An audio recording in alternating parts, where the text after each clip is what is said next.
All right, guys, welcome back to Downtown Rams. As always, I'm Alexis Kraft, joined here with my co-host Jake Ellenbogen, and we are coming to you sadly with our last recap episode of the season. Our Rams lost 22 to 28 to the Philadelphia Eagles in the divisional round of the playoffs. Heartbreaking loss. We all watched it. We were so close. We were so close there in the end, and we couldn't pull out the win.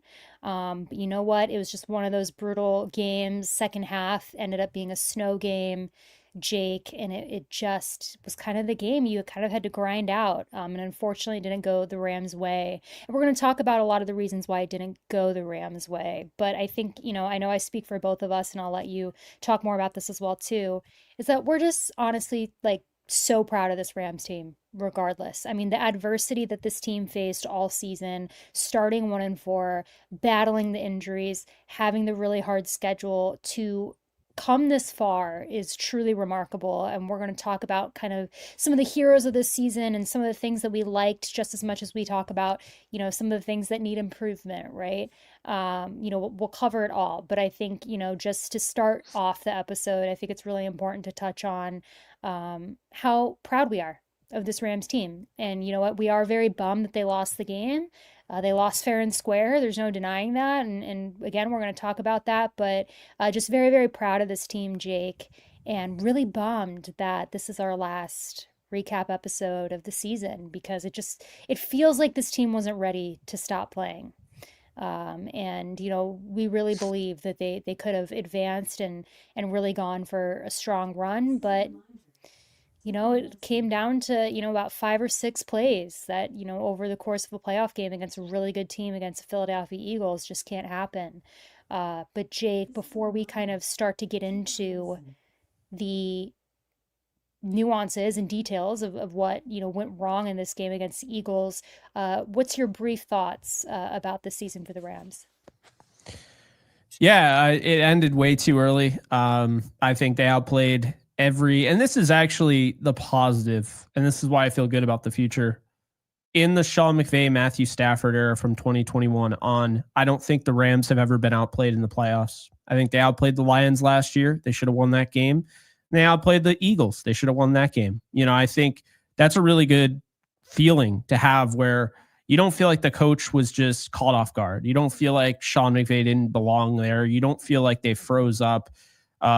They pretty much outplayed the Eagles for the majority of this game.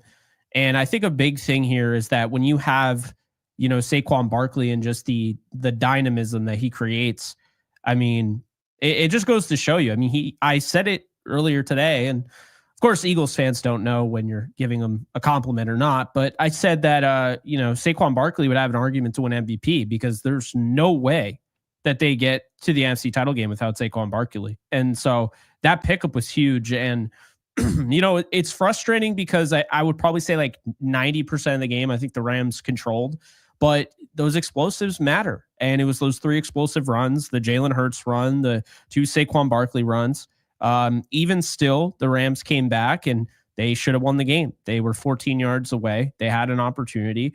Uncharacteristic false start by Kevin Dotson. Uncharacteristic, just missed blocking assignment in the middle by Bo Limmer. That's really all she wrote. So it was wicked frustrating that they go down 28-13 and come back and have a chance to actually win the game and or 28-14. But I just think the thing about the Rams is that they just had so much resolve and they came back so many times this year, and the defense had to make stop after stop after stop at the end of the games. And I just think the way the season ended was pretty much how the whole year looked like it was going to go, is that the defense did their job and the offense ultimately let them down. And is that a knock on a certain player? No, but that was the offense. Having Matthew Stafford, having, Puka Nacua and Cooper Kupp and Kyron Williams, they were not good enough this year. They just weren't. This is a team that coming into the season, I expected them to average close to 30 points a game. And I didn't think the defense would be nearly as explosive as it was down the stretch. but this ended up being a defensive minded team. And the good news is for the Rams and fans is that they finished as one of the hottest teams in the league. Um, when you're looking, and it's hard to predict this league, Alexis, but when you're looking at how teams finish out the season, the previous year, kind of gives you a little bit of an inclination of what they could do the following season. And so, with this Rams defense being as young as they are, most of their starters will return. Really, not too many guys are going to hit the market on the defensive side of the ball. Really, just Kello, Michael Hoyt, and Bobby Brown. And I'd love to have all three of those guys back, and I think they would as well. So we'll see how that goes. But for the most part, everybody else is returning. Roseboom as well is also a free agent, but everyone else is returning. And when you have this young nucleus they've built in the trenches with Kobe Turner and, of course, Braden Fisk and Byron Young and Jared Verse, and, it's really, it's a really good sign for the future. Jared Verse not only is the defensive rookie of the year, he was one of the best defensive players in the league, period. So the Rams found a lot of huge pieces for the future, and it coincides with just who they are. I mean, the last 2 years, they've drafted extremely well. You go back to the 2017 season where they find Cooper Kupp and John Johnson, Josh Reynolds, and Samson Ebukam. And, they've drafted well in the past, but they've learned from those mistakes, those minor mistakes that most drafts, like teams would be totally fine with. The Rams have tried to fine tune every little bit about their draft classes, and they came away with a stellar draft class, a stellar free agent, college free agent class, guys like Jalen McCullough, and of course, Omar Spates, relying on them heavily down the stretch. And I just think that's a really good sign, because I'll tell you one thing, the Rams are going to have some money to play with this offseason, around $50 million in cap space. They have upwards, close to 90 million that they could free up to 90 million as a max. Not saying they will, because that's kicking the can down the road, but they have the potential to free up some decent cap space and actually go shopping. And I think the defense, for the most part, they should be trying to run it back. And I think the offense, for the most part, they should be trying to upgrade, skill position players. I think obviously Puka Nacua, you feel great about long term. You feel really good about Kyron Williams. Maybe not everybody, but you and I do. And apparently less Snead, because they're already talking about a potential extension.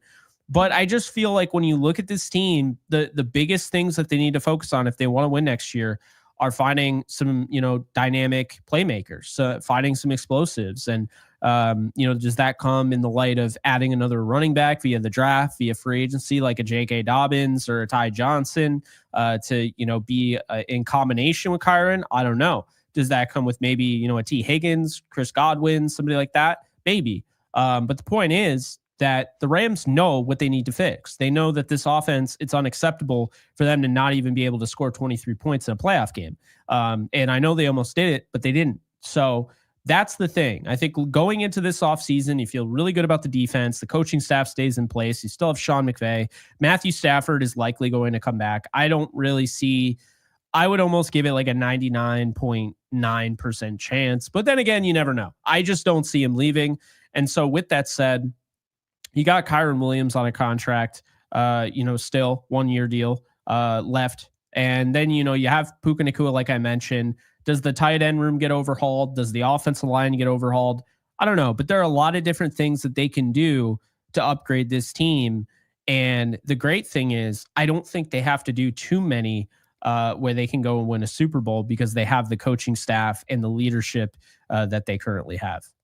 Well, I do want to talk about all that, but I think we should cover the game first, and kind of, because I think by covering the game, we can highlight some of these issues, right, that we know Mm-hmm. need to be fixed, in the off season. So let's start by giving kind of a recap of the 22-28 loss, right, against the Eagles. Now, going into this game, we knew that there was going to be a chance for bad weather. We knew going into the game, the second half was going to be very snowy, and it was, spoiler alert, but it got snowy, it got brutal, it was very cold.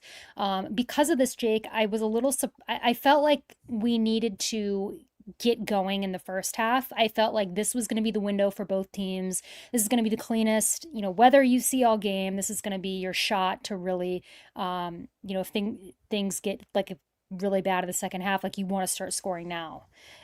So I thought that the first half is pretty lackluster. I want to start by, and I feel like I want to start by talking about Kyron Williams because my mentions have been exploding. Your mentions have been exploding. It's a big part of this game. Jake, you went and watched the Philadelphia Eagles game at SoFi, right? And something that you had said when we did that episode is you said Kyron Williams actually ran really, really well against the Eagles.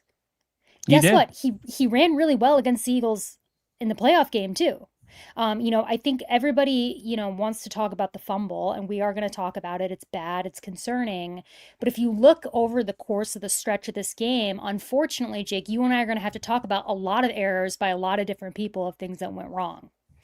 The fumble, however, was, I would say, at the one of the top events of things that went wrong in this game against the Eagles. But I also do want to be, fair to Kyron. He ran for 106 yards against an Eagles defense that's In a very blizzard. good.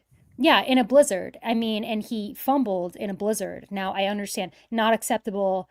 He's got to work on the fumbles. You and I are in agreement on that. We're not excusing that. I was the first person to get on Twitter and be like, that is not okay, right? But Stafford also fumbled in the game. Kyron also recovered one of Stafford fumbles in the game. People forget about that. Jake, I think the Kyron Williams discourse is some of it is warranted, a lot of it's very unfair. Because I think, you look at this game, if Kyron didn't have those 106 yards, I think we might have lost by worse. I think it would have been a different story of the game had he not run the ball, really, really well. Obviously, the fumble's not great, but what people also forget. So I'm gonna pull up here in order of events, and there's a couple things I want to talk about because to me, Jake, there's a couple plays in my mind aside from the end, which we will talk about the end, which literally as soon as I thought about that play where Stafford got sacked by that missed block, I literally just had chills down my spine. I wish you all could have seen that, but I literally just down my spine had chills. But, Jake, I think the story in this game, Kyron's fumble bad. Puka Nakua, he had a big drop on third down, right? Tyler Higbee had a drop on first down. Then Kyron fumbles. Then Stafford fumbles. The point is, the Eagles didn't do that. So I want to, I don't want to downplay what the Eagles did because I think that the Eagles ended up stepping up in a way that the Rams didn't. But Jake, what are your thoughts on that situation? I mean, let me start by saying this because this is what I have in my mentions right now. If you guys follow me on Twitter, you probably have seen everybody tweeting me this or whatever. Jake, did the Kyron fumble or the Stafford fumble single-handedly cause the Rams the game? I mean, nothing single-handedly cost the Rams the game. I think after the safety, I think the Kyron fumble took away all the momentum the Rams had. They were about to run the Eagles out of the building. I have no doubt about that in my mind after the safety, because on that run that Kyron fumbles, you can tell the Eagles now have officially let us know they can't stop the Rams rushing attack. They can't. So that was massive because that gave the Eagles, not only did it end the momentum the Rams had because that was right after the safety, but it also gave the Eagles positive momentum and positive field position. And at that point, you've already given them, 3 points, when in reality, you're dominating them at that point. The score doesn't indicate it because you're still down by 1, but at that point, you are actually dominating this team. And I felt like we were about to see it finally show up on the scoreboard. And that fumble annihilated all the momentum the Rams had on the road. And when you are the road team, you have to silence the home team. Now they did that, and then the fumble gave them something to cheer about, and then just like that, they're right back in it. And of course, they were already leading at that point. But here's the deal.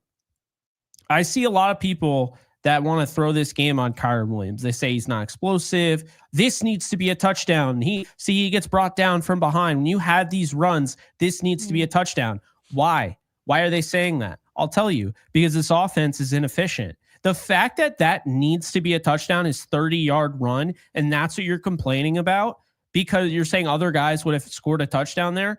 The fact that it needs to be a touchdown because this happened, and this happened afterwards. Oh, well, this is a miscue, and then he fumbles here, and then a drop here. that's on your offense.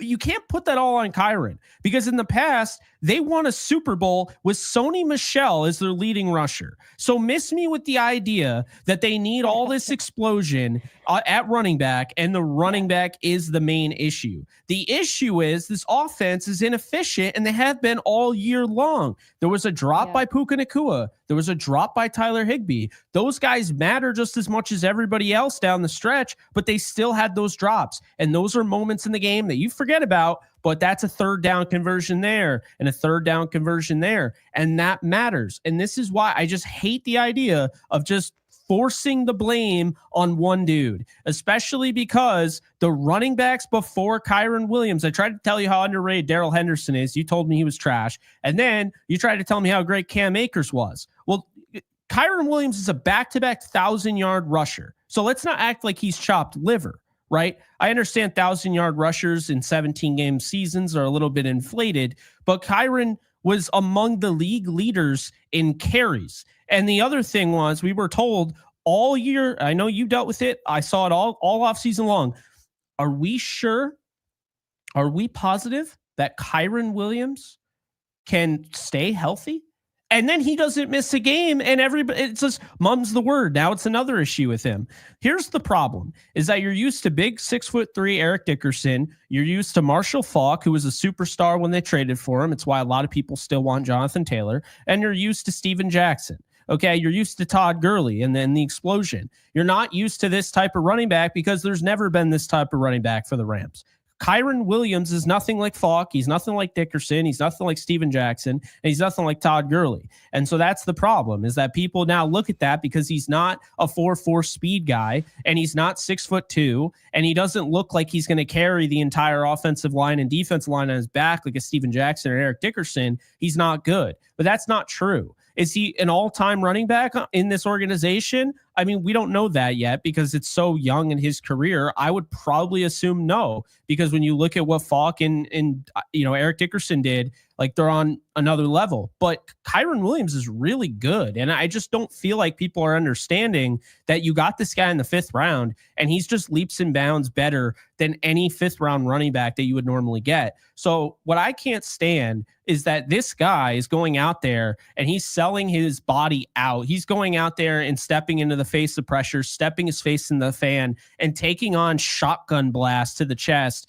in pass pro. And the only time people will credit it is when the announcers will bring it up, like, oh, did you see him? He decleated that guy. But the problem is, he does this quite often. And, 1 out of every 10 times he does it, it's talked about, maybe 1 out of every 15. But the other 14 matter just as much as the one that you're showing on TV. So that's my issue, is that acting like he's chopped liver, acting like he's the issue, like the reason they lost, is just bullshit. It's not a fair analysis. And then you have these people that don't know what they're watching, and they're genuinely trying to figure it out. Like, is he good? Is he bad? And then you have like the nonstop pushing of this agenda that he's bad. And so people that don't know what they're watching are just kind of going with the flow here. They see it all over Twitter. Oh, he's bad, so I'm going to assume he's bad. Like, that's my issue, is that it's disingenuous reporting. It's disingenuous coverage. I understand he has his faults. We already knew that. He doesn't run the fastest of everybody in the league. He's not Jahmyr Gibbs.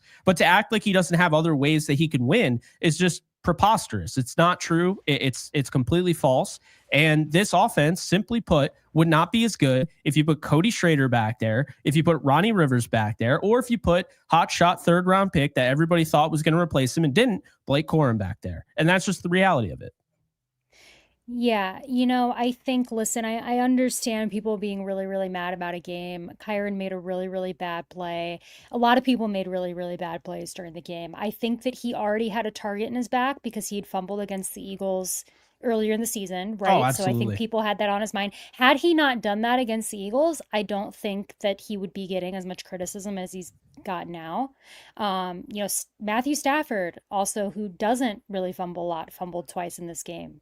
right? You had a lot of it goes to a bigger point of what you've been saying, Jake, is there's an inefficiency problem with this Rams offense, and that's why they've lost. Like a lot of the losses the Rams saw this season, it came down to the offense just simply could not get it done. I mean, listen, you look at the touchdown scores for the Rams this season. Kyren Williams has 16. He had 14 rushing touchdowns, 2 receiving touchdowns. After him is Demarcus Robinson with 7. And then you see Cooper Kupp with 6, and he missed a ton of games. Puka Nacua had 3 or 4. He missed a ton of games. Then you've got like 2 for Tyler Higbee, 1 for Tyler Johnson, and then somebody else. Like it's just there's nothing. And what does that tell you guys? It tells you that the Rams have had a problem the entire season with scoring. They haven't been able to get the job done. In the red zone, they haven't been great. Guess who's been the only reason the Rams can score in the red zone? Kyren Williams. So everybody who is on him and is really, really, angry with him, I understand you can be angry about a play, but understand that we're not in that game without Kyren Williams. You remove Kyren Williams from the Rams offense, you're not in the playoffs. I don't care what anybody says. You're just not. Look at the scoring disparity. Nobody else could score, especially when Cooper Kupp was injured, especially when Puka Nacua was injured. You had nobody doing anything, and it was frustrating as hell to watch. We all watched the 1-4 start. We all watched the Rams offense struggle the entire season, but the only person that kept them in that was Kyren Williams, and the stats back that up. So everybody can be as mad as they want about a play. I'm mad about it too. He needs to work on the fumbling in the offseason. I believe somebody messaged me. I haven't seen this yet, but I believe that he did mention that somewhere today, that he needed to work on ball security. I don't know if that's true. I have not, don't quote me on this, but I wouldn't be surprised if it is. He's acknowledged it after games when it's happened. But I think it's like people, I get it when you're angry, the Rams lost. I mean, if people want to be angry, we need to talk about the last offensive drive of the game, Jake. I mean, if people want to be angry, let's talk about the last offensive drive of the game where the Rams had the game. In my mind, I mean, after that Puka Nacua godlike catch, I mean, my God, he has so many of these, Jake, that at some point, you just like have to almost be unsurprised, but it's still so fun to watch. But he has this amazing catch. I mean, I'll let you give your thoughts on it first because I just went on a rant. But Jake, after Puka Nacua makes that sideline catch, I'm like, there's no way the Rams lose this. Like, this is like, there's no way. Storybook ending is right here. Puka Nacua makes this amazing catch, and then everything that could go wrong went wrong. Jake, what say you? Well, according to Eagles fans, they were in prevent defense, and it was garbage time. Anyway, I'm done talking about low football IQ people. But look, I absolutely thought the game was like they were going to win it. And then the fourth, as soon as the sack happened, I was like, 4th down, this thing's over. I had no faith. And I actually want to bring up something that was kind of the big deal even before the season started. We overlooked it. We both did. I think every Rams fan did. This offensive line was built to run the football. And because of that, even when they got healthy, when push came to shove, this pass protection was not good enough. I think that they got way too like they committed before the season to build that 1,000 pounds of beef up front. Remember how many times they have about 1,000 pounds. I've never heard that brought up as much as it was this offseason. I brought it up once. People brought it up all the time. They got Jonah Jackson. They got Kevin Dotson. You have Steve Avila. You got these just absolute maulers in the trenches. This team is going to run a ton. And so I think a lot of people, because of that, we're like, oh, okay, so it's going to be like, Kyren 70% of the time, Blake Corum 30% of the time. But the problem is, it's like shit or get off the pot. And I feel like the Rams totally got off the pot right before the season.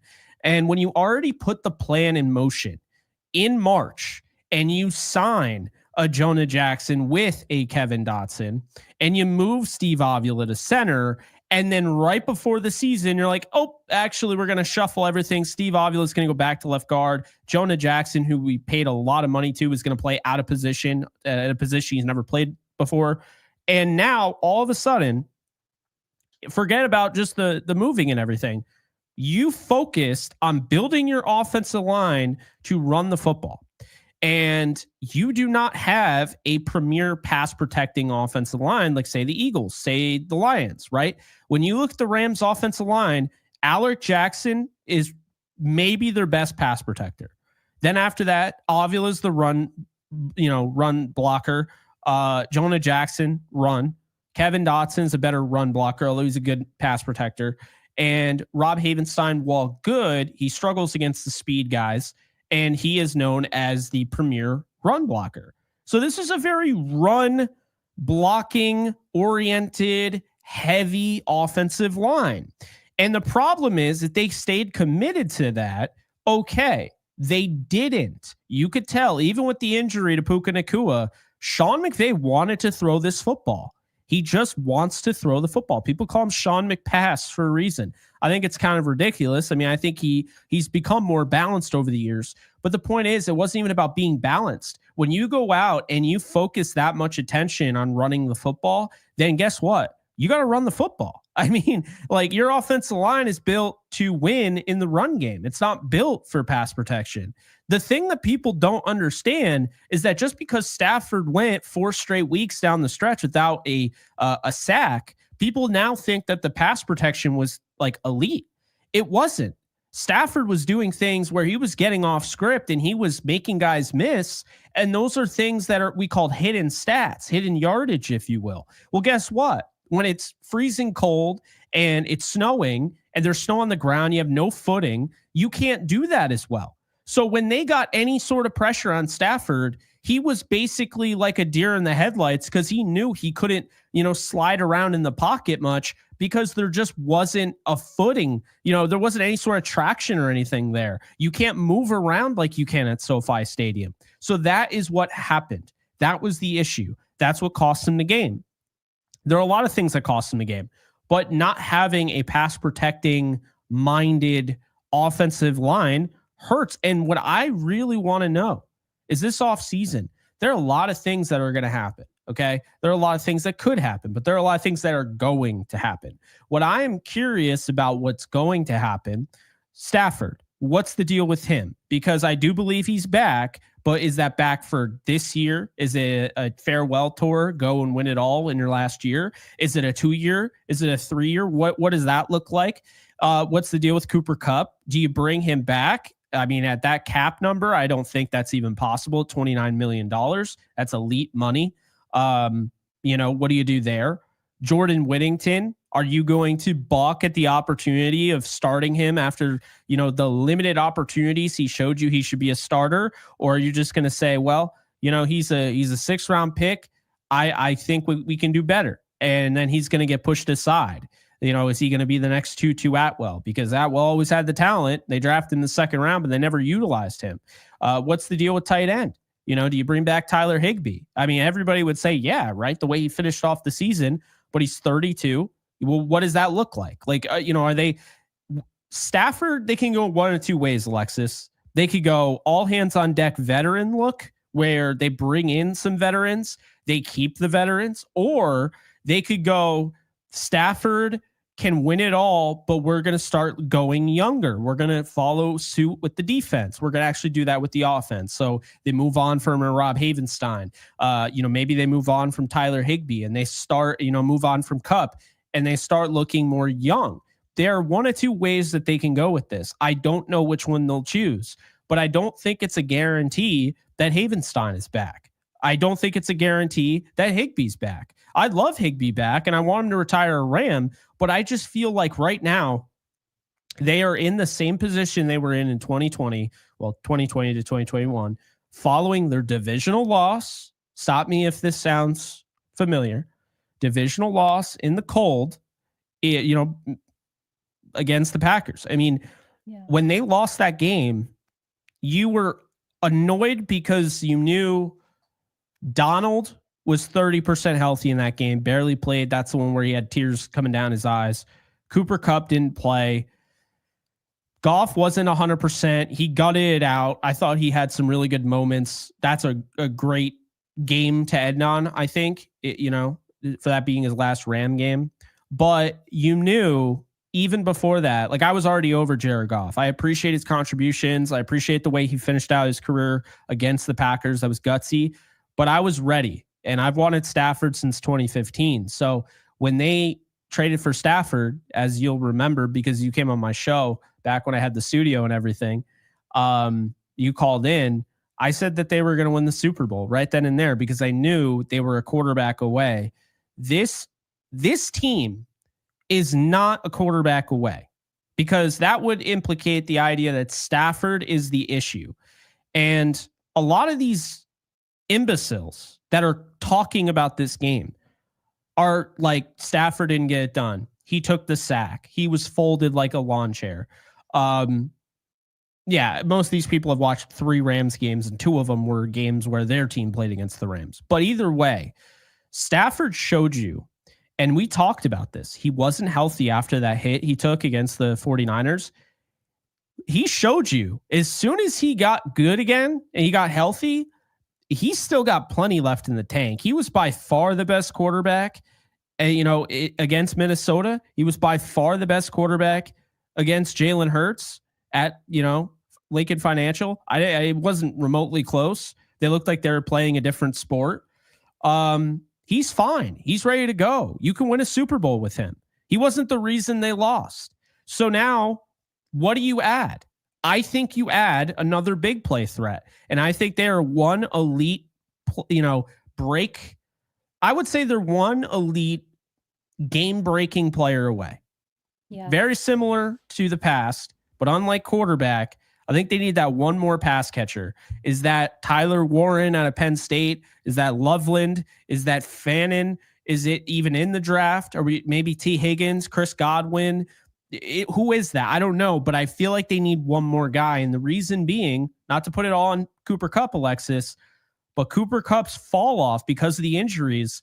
They don't have that elite receiver out there, but they have that elite money being allocated on the books. And I think that's hurting them. Yeah, I agree. I think they've got to get a pass catcher who is fast, right? You need that explosiveness. I mean, everybody wants to hyperfixate on explosiveness in the run game. Well, guess what?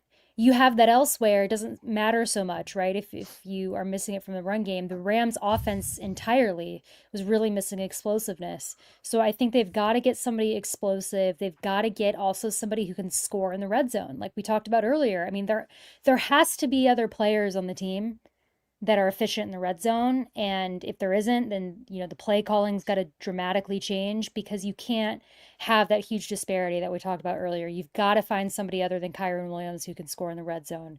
And you know what? I understand that Puka was hurt a lot of the season too. I do think that, it might have been different if he had played more. But yeah, they've got to find an answer, and I think a tight end, like you mentioned, like a Warren or a Loveland would be really intriguing for that reason. And also, again, it's just diversifying your offense, diversifying the skill set, because when you have these other avenues that you can go to aside from just a Kyron Williams, aside from just a Puka Nacua, your opportunities open up, and the Rams need that. And again, it's something, it relates to the playoff game because it's a problem that we saw the entire season. But everything I feel like that the Rams needed to work on got very hyper exposed in this game, against the Eagles. And it ultimately, ended being the difference. The Rams were not able to, unfortunately, get it done. I mean, that I do believe, I will forever believe that they should have won after that Puka Nacua catch. They had it. It's frustrating. Obviously, the real nail in the coffin was obviously penalty on Kevin Dotson and then the missed block on Bill Limmer. I mean, those two, and I give the offensive line a lot of credit though, because they've really, stepped up in a lot of big moments throughout this season. But unfortunately, it happens, end of a playoff game, in the snow playing against Jalen Carter, they made some mistakes. And, we weren't able to capitalize, but I don't blame specific players for this loss. It's a team sport. No one who plays in the National Football League will ever blame a singular player for a loss. I mean, maybe it's like the Mark Andrews play. I didn't personally watch this game live because I was still very upset. But you know how everybody's blaming Mark Andrews for the Ravens loss Lamar against the Jackson's Bills? blaming himself for throwing a stupid interception, as he put it. Well, yeah, it just, you know what? And again, I've said it a million times in this podcast, never put yourself in a position to lose by a play. Just don't. You know what I mean? Like these close games, it's always easy to blame the last person. Like it's easy for people to get on Twitter and be mad at Bo Limmer because he missed the block. Like yes, theoretically, sure, that was but you know what? Don't Kevin Dotson, and we look before then, committed the penalty, right?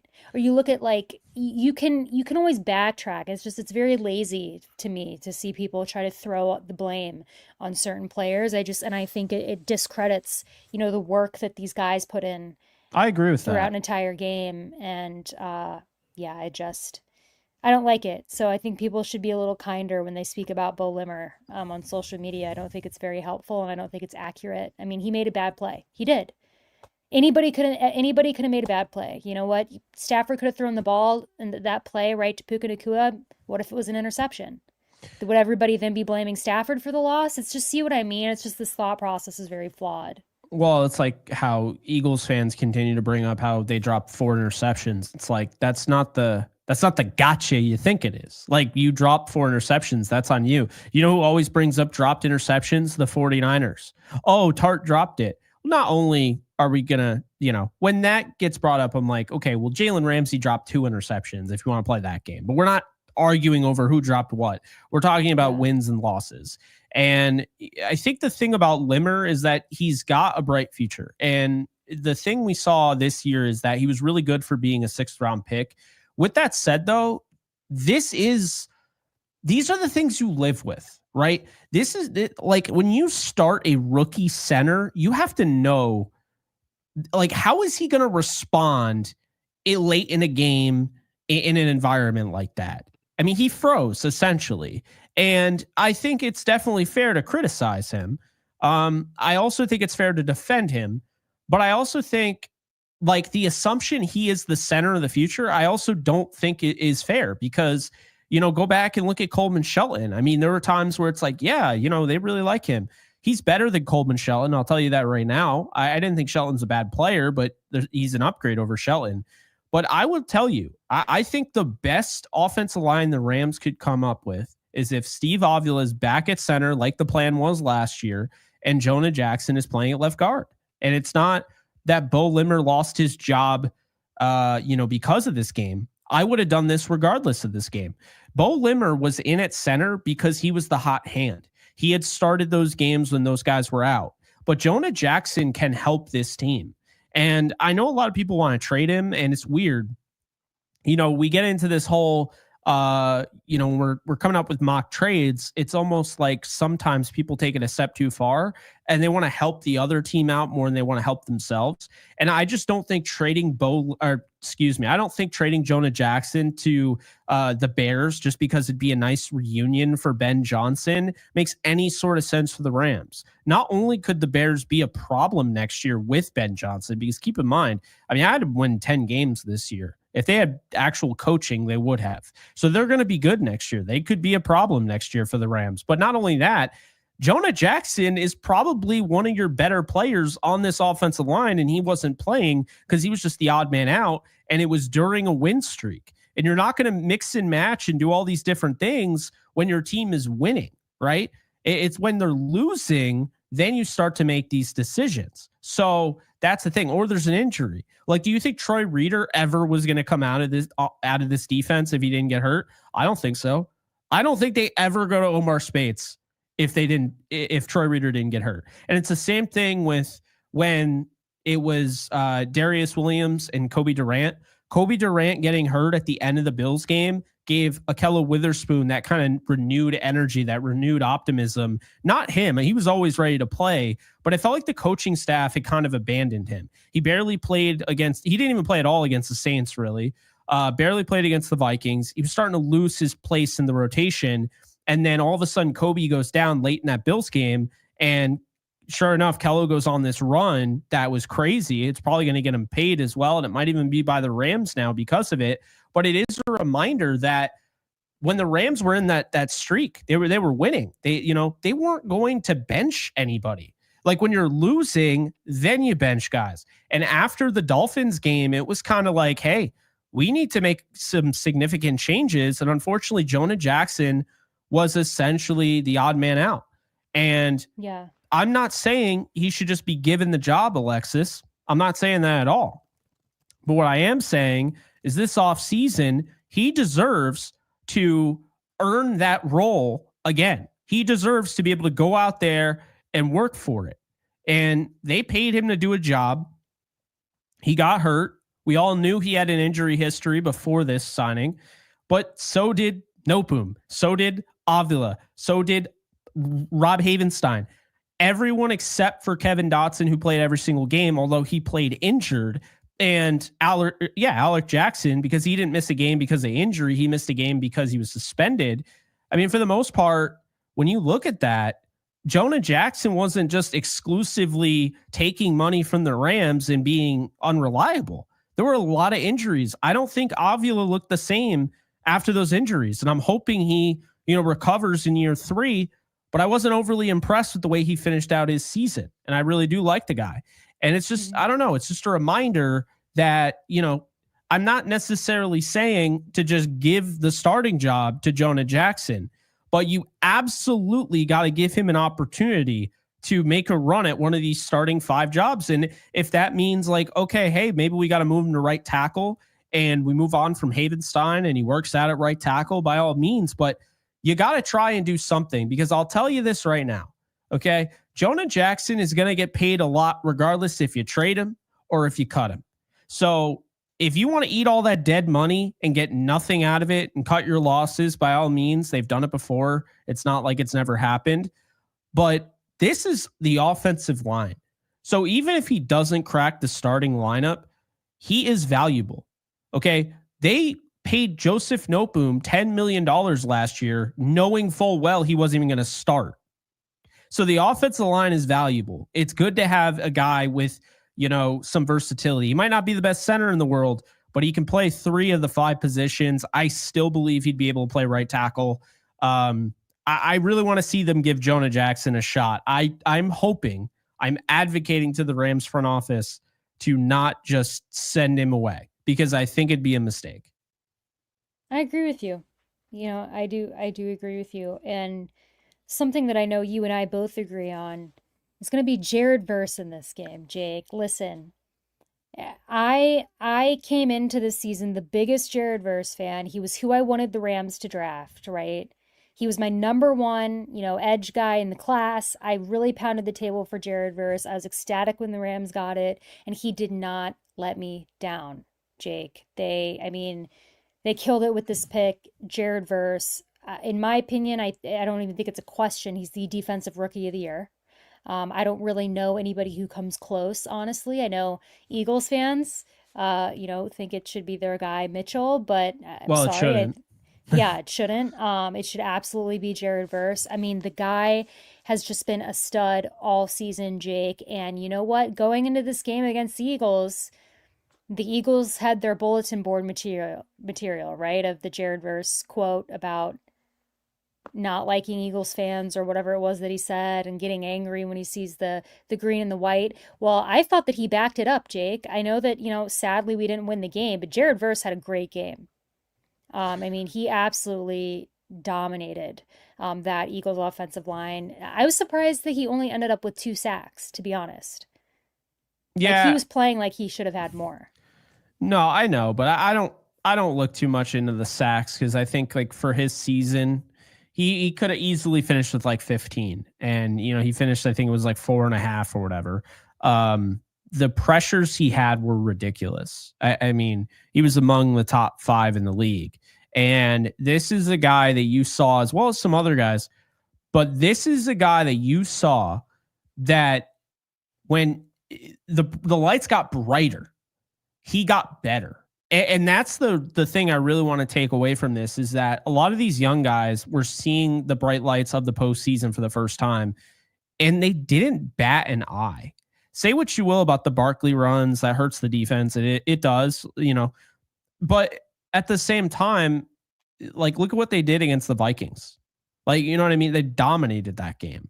And you saw some of the younger, these younger guys step up in a big way, and you saw leaders emerge. And I just feel like there's a lot of good to take away from this. The defense, Braden Fisk goes down, and it's just like this next man up approach. Immediately, Neville Gallimore just had maybe the best game of his career, and it's not in that moment. He's not just like, oh, if I do well, I'm going to get paid.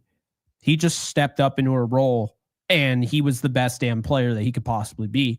And the same thing goes for Desjuan Johnson, and the same thing goes for a lot of these guys, like Okello, for instance. Like I mentioned earlier, this is a guy who should have been paid last year. It's not, a biased standpoint.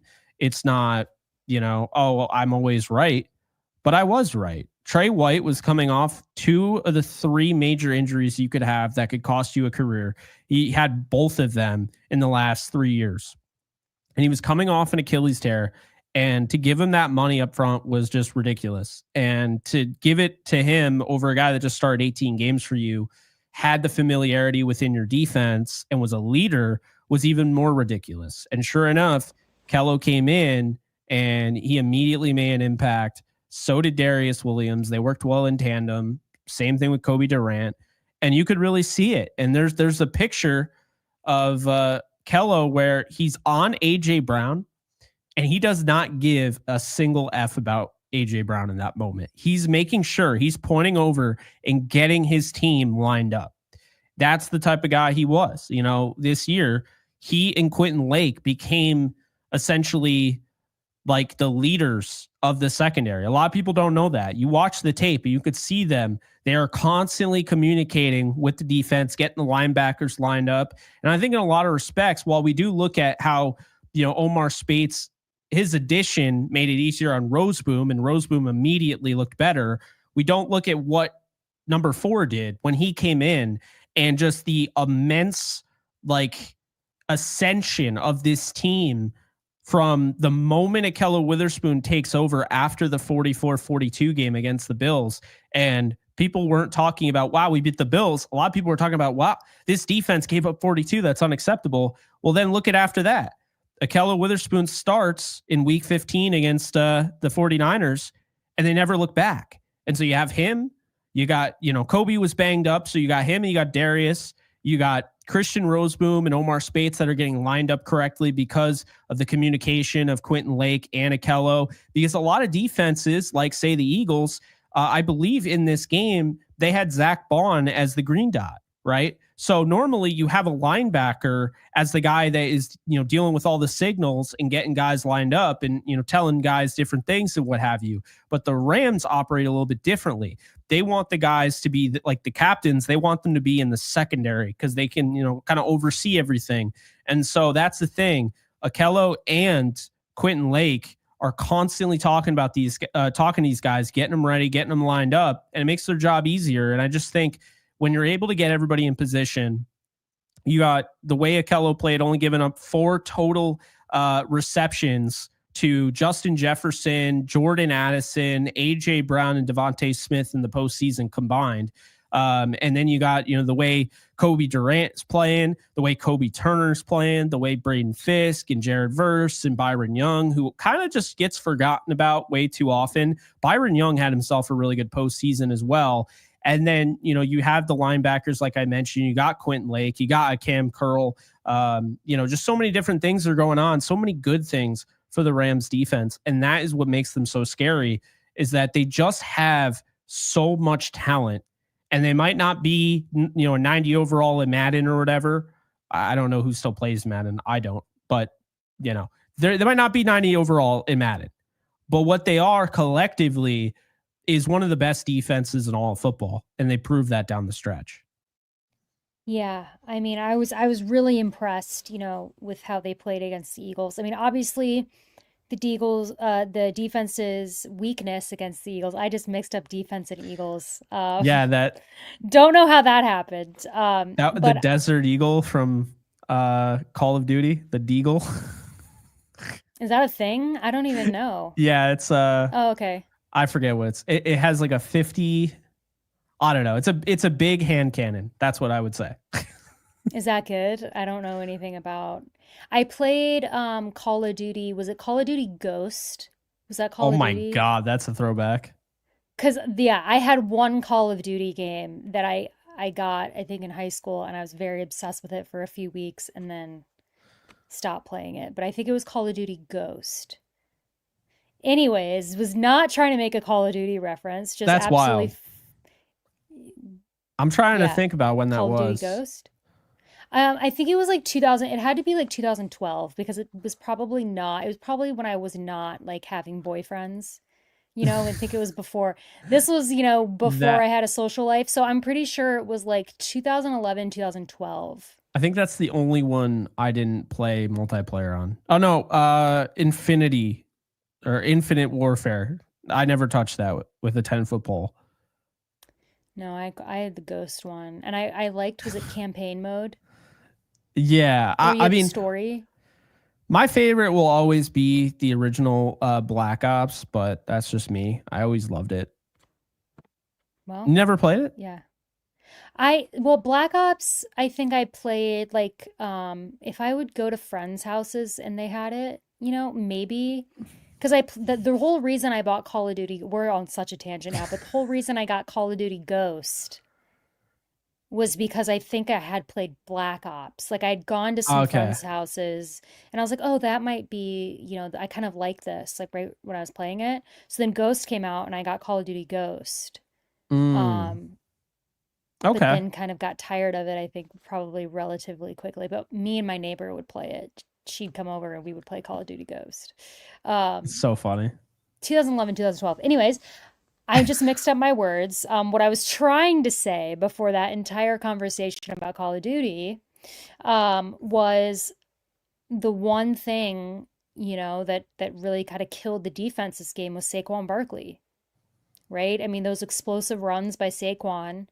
The Rams' run defense just at certain moments just absolutely crumbled. I mean, the one touchdown by Jalen Hurts, I mean, that was brutal. I mean, that was kind of what killed the Rams this game, on the defensive side of the ball. Uh, which, again, it's a playoff game. You've got a young defense. It was snowing. I mean, everything is obviously working out of both teams' favors. So, we can't dwell on it too much, especially because, again, they had a really, really good year. The defense kept us in a lot of games because, as we've talked about, the offense just wasn't good enough this year. They just weren't. And it's okay to say that. They've got a lot of really talented players. They were able to do something, right, with what they had. Then they had a really good game right against the Bills. People forget about that. I mean, so they had the ability, they just didn't get it done in too many games this season and against the Eagles, when it mattered. So, I think the defense just deserves a lot of credit.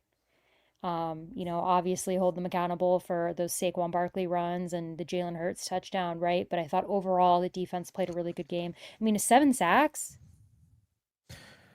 I mean, It's that's great. I mean, they played a really yeah. good game. They had those moments, right? With Barkley that ended up being, just they couldn't overcome it. But overall, I thought they played a relatively good game. And yeah, I thought, guys like Jared Verse and Braden Fisk, especially, who, by the way, are AP finalists for Defensive Rookie of the Year, officially, if people I didn't mean, see that. it should be. Yeah. Yeah. I think I think I it's would. gonna be Verse. Yeah, I mean, it better be verse. It's going to be. There's no point. I mean, Pro Football Writers of America have verse, so that kind of normally tells you, unless they really screw it up. But we got super chats, so let's dive into those. Zaylor Swift. I never get tired of that name. I love that name. Thank you for the 5. Drake Stoops. Do you think we'll see him play more next year? Never say never. Austin Trammell, kind of a lot of people forgot about him, was on the practice squad, got elevated to 53, special teamer, and then all of a sudden he's getting offensive reps in 2023. It's never say never. I don't necessarily believe Stoops is going to be on the 53. He's probably a guy that will kind of stick around the practice squad. He gives them a look in the scout room. Like, he was what was he? He was supposed to be Jackson Smith and Jigba, I think, like Maybe. emulate that. So it was either him or Tyler Lockett. I think it was Jackson Smith and Jigba though. But on the scout team, he's definitely valuable. He gives them good looks, and when you have a scout team that can emulate your, what you're going to see on offense for your defense, and you have a guy that can, do it well, it's making everyone around him better. It's why I always say, when people are always like, two-time Super Bowl champion, the guy didn't even play. It's like, yeah, but he was part of that scout team that got these guys prepared. And you don't know, maybe some of the preparation of being a Jackson Smith and Jigba helped the Rams out, when they played him. You'll never know, but there's value there. So Stoops will be in the building. I just don't necessarily think he's going to have a huge role or anything like that, but we'll see. Stranger things have happened. Deb, thank you for the 20. Got my Deb. alert. And thank you, Sailor. Yeah, got my alert. So popping in real quick to say thank you. You're the bestest. I've enjoyed getting to know you through this channel. Hope to meet you at a game next year. At OK, out of town, gotta run. Oh yeah. Thanks, thank you, Deb. I appreciate it. Sorry, I'm bad at reading. So, I mean, Alexis is the one that reads the books. Maybe I should just have her read all the super chats from now on. There you go. It's all yours. All right. I was serious. All right. Well, from Craig, $5. Thank you so much, Craig. Appreciate it. Thank you for watching. He said KW said he needed to work on ball security and getting faster so could break away. That humility really touched me. I've had a change of heart. Well, thank you, Craig. I haven't actually, so that was what I was alluding to earlier. I saw the comments about it, but I haven't actually heard what Kyron said yet. So can you imagine if he could get faster? It's possible. Cooper Kupp. Football God said you'd be, yeah, I mean, he could. And by the way, he does have that ability. Like, remember the play that I first showed you ever of Kyron Williams? Do you remember that play? It was a 99-yard touchdown through the entire team. It was a little, listen, I get it's not what people want to say for explosives, but still, he has the ability to find ways. But I agree. But yeah, thank you, Craig. And I haven't actually seen that interview yet, but I believe it. I believe it. That's something that he would say.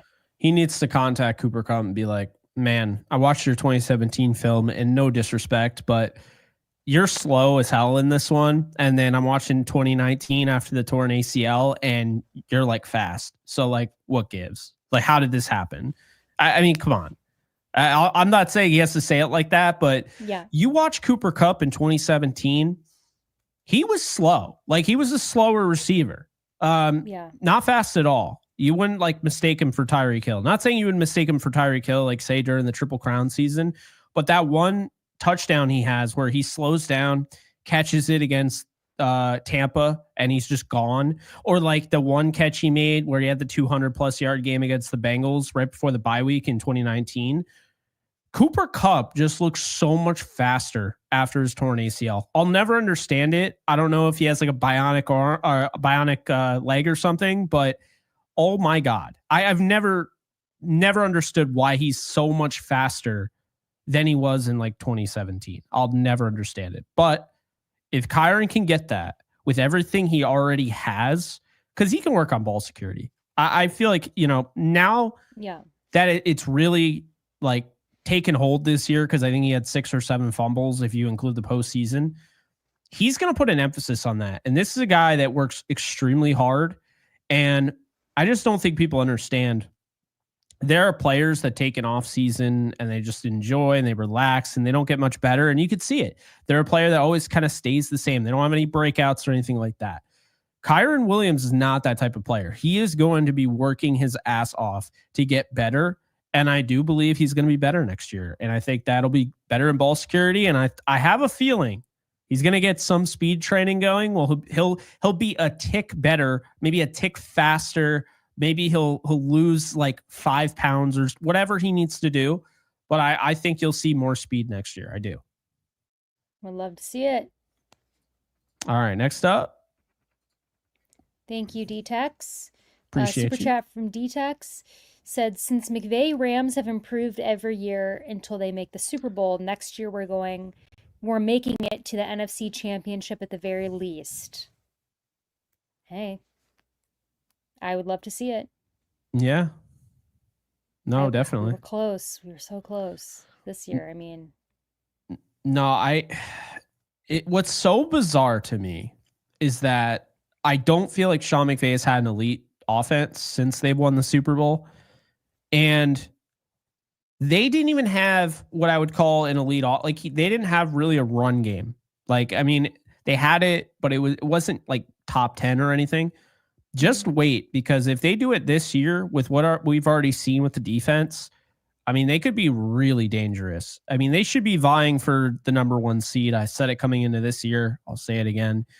The number 1 seed needs to be the goal, because if you have, everybody running through SoFi Stadium, well, you've jumped the gun.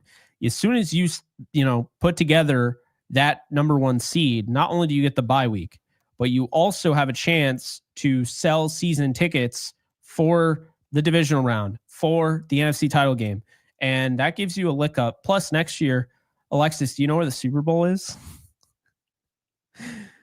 Oh, man. it's at San Francisco or Santa Clara. So if they had a chance to win the Super Bowl on their turf after beating the 49ers when they called it, what SoFi, I forget what they call it. Levi South, that's what they call it.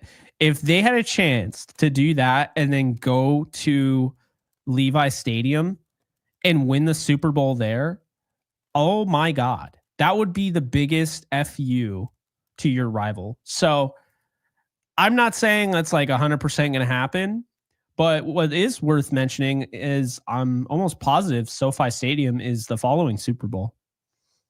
So right back at home. I hope we don't have to wait that long. Yeah, no, I'm not saying, let's wait until, no, I want to win it on the 49ers field. I think that would be, you can never take that away. So that'd be huge. Well, that would be huge. Zaylor Swift, appreciate you. All I'm saying is Kyron's volume needs to be lower next year. Now, I agree with this because I don't think it's sustainable for any running back. And he's not the biggest running back. Like he's filled out, he's like, I think he's 210 now, but he's not the biggest running back. And so to give him the most touches a Rams player has had since Steven Jackson, that's asking a lot. Well, yeah, and also again, people talk about fumbles. The higher your workload, your chance to do it, obviously skyrockets. And also durability. I mean, a huge people's reason to not like Kyron going into this season was the durability, right? That's all that we heard is, oh my God, he's going to get hurt 3 games in the season, whatever. He played every single game, and I don't see anybody giving him credit for it, especially because of the insane workload that he had. So not only did he play every single game without an injury, he carried the ball over 400 times. Yeah, it's I mean, that's crazy. I had brought that up earlier, and I'm just kind of like, the big thing for him was durability, and then here he is, he goes and plays 19 games this year, because he didn't play week 18 because they sat him out. 19 games, 18, maybe 18, right? Because he played 16, no, 19.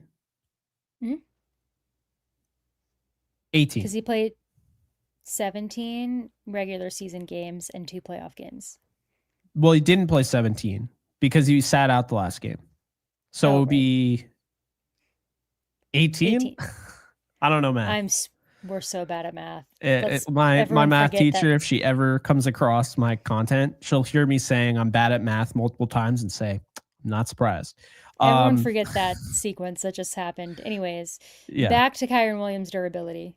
Yeah, but that's still crazy. 18 straight games, having over 300. And how many overall touches did he finish this season with? I'm going to find that out right now. It's over 400 because I saw.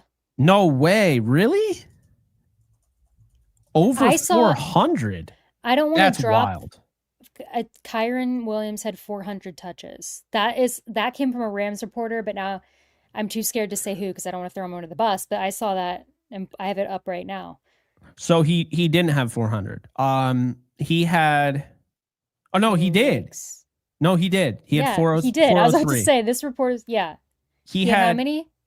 Wait, no, he didn't. No, he didn't.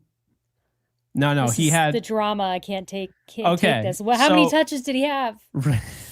right, regular season, he finished with 350 touches, which is ridiculous.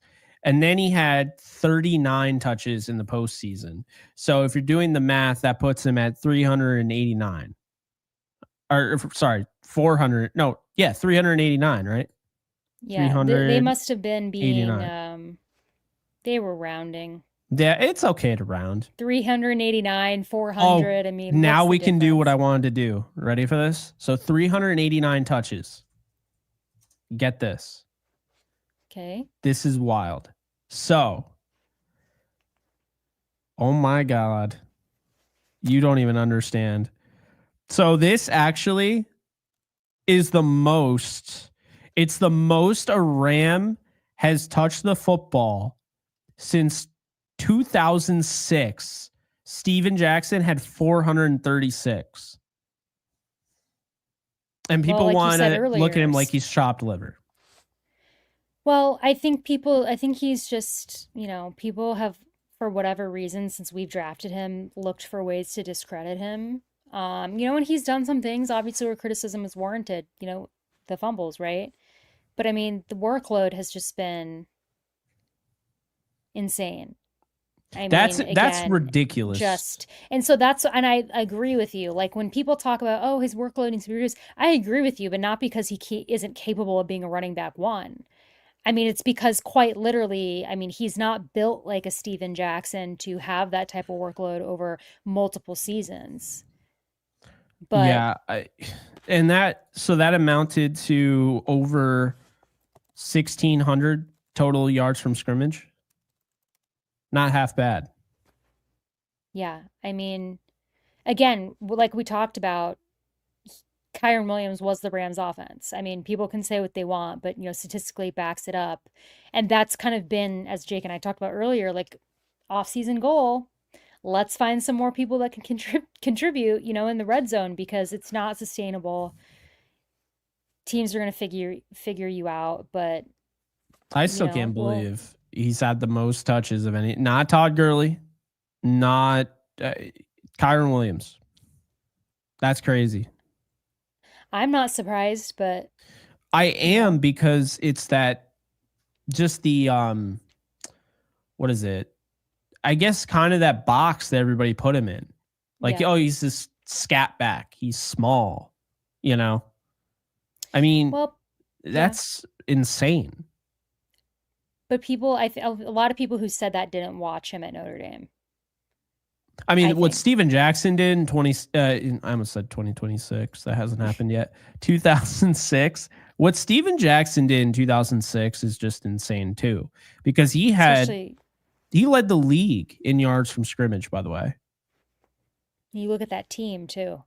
Yeah, that team, they should have made the playoffs. Not saying that, but they had a nice 3-game win streak at the end of the year. They were 5-8 and they won 3 straight. They won that overtime game against the Redskins. They beat the Vikings. They were the 10th offense in the league. I miss watching Steven Jackson play. That was the last good Rams team for quite a while, though. Because 8-8, yeah, that sucks and all, but they just missed back then. Well, yeah, I mean, 8-8 was common. Well, but there's just such a period with the Rams where we were 8-8 would have been considered at some points like a good season, right? I mean, that would have been a very good season for some of those Rams teams.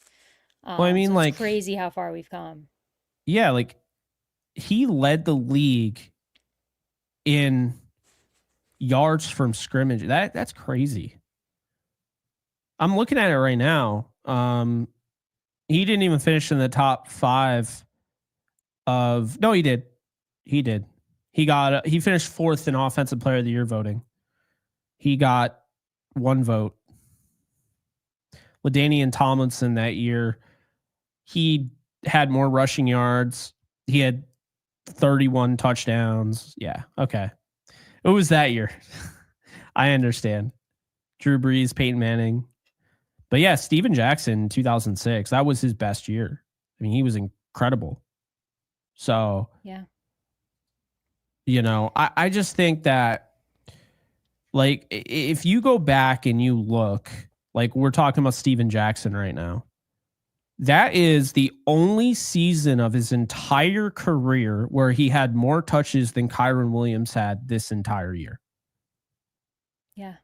And it's just like, that's huge. Like I'll check. I want to see Marshall Faulk. I want to see if he ever had, because that's the thing. Like Faulk was utilized as a pass catcher, almost like a wide receiver at times, and he had more than Kyron Williams once in his career, and that was 1998. He wasn't even on the Rams. He was on the Colts. It was his last year when they ran him in the ground, knowing they weren't going to pay him. And then Eric Dickerson. Let's check. Eric Dickerson's is crazy because he had more than Kyron most of his career. He had, with the Rams, he had a 430 touch season, a 400 touch season, a 441. Also, the time, like, that was just the times. Like, you ran the ball way more than you run it today. So the point being is that Kyron Williams, when you do the research, you actually do the math.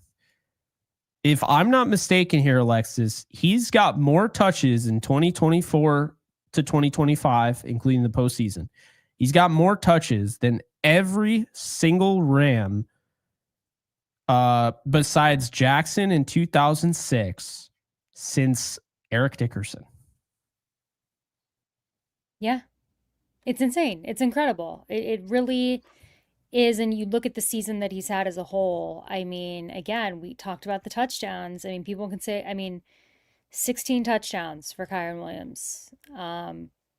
Twice as much as the second. I mean, the next guy was Demarcus Robinson at 7. So, incredible. I agree with you. But again, I can agree with that. And also, as Jake and I agree with, yes, his volume does need to be lower next year. There needs to be some of that workload taken off. Yeah. Yeah. You won't get any complaints from me. I'm sure, Sean will go back and watch the tape during the offseason. Will be like, I can't believe I did that. Do you want me to keep reading the super chats? Yeah. Are you embarrassed now? No, I'm not. Havenstein was getting cooked on Sunday, according to Zaylor Swift. Thank you for the 5. So Havenstein, I don't think was getting cooked. I think he had some moments in pass pro that you would like to see go a little bit better. But I thought he was fine. He had his moments. The biggest issue was up front. Dotson did not have a good game. Bo Limmer did not have a good game. And so, yeah, I think that middle, like, interior to the right side struggled, and I can point the finger as to why. It's Jalen Carter. They tried to double him all game, and then the one play they didn't double him. There you go. The draft is loaded with running backs, and Corum is more shiftier than Kyron Williams. Let Kyron Williams play out his last year and get another running back. Love KW, but fumbles were issue in college. Also need a linebacker next to 48 and a nose tackle. Thank you, SoCal, for the 10. SoCal for the 10. I would just say this. There is essentially nothing out there to show that Blake Corum is better than Kyron in any way. I like Corum, but I can't help but thinking that the Rams would rather have Bucky Irving right now, or, the Rams would have rather gone a different direction. Because this is what I'll say. Blake Corum played out the entire season, and the entire point of drafting and bringing in Blake Corum was because they had identified an issue with Kyron Williams' workload and his usage.